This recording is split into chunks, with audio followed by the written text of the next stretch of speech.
if one is to meaningfully make inroads into the Indian psyche, which is that if we have to make our society a compliant one, and all of the steps that the government is taking is sort of going towards that end, how can we make our society a more compliant one? Then it is necessary that the use of analytics is both visible and very, very tangible. So I would like to see analytics come on the back of an Aadhaar-based, PAN-based digital ecosystem that the government is trying to create. I think the government should find it within itself, in this budget itself, to reward the honest taxpayer. Now this could take very many shapes and forms.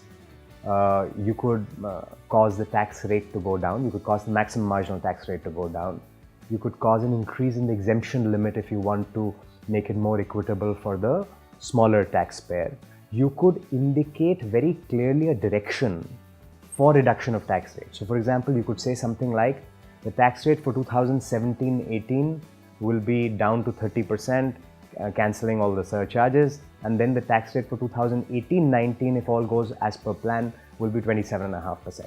So that very clearly indicates to the corporates, indicates to the taxpayer that there is a direction in which we are going, and that direction is a result of the steps that one is taking.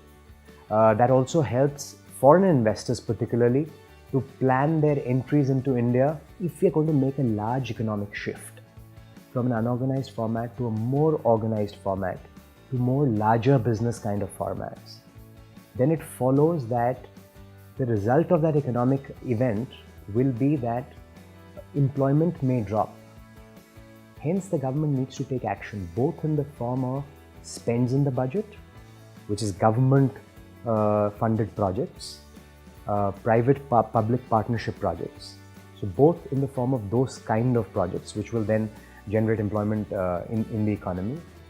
Plus, the government may even want to consider the fact that from a tax law perspective, do they want to bring in incentives related to employment? I do hope that the government uses this budget to also announce policy pronouncements that would assist the basic direction in which this government wants to drive the economy.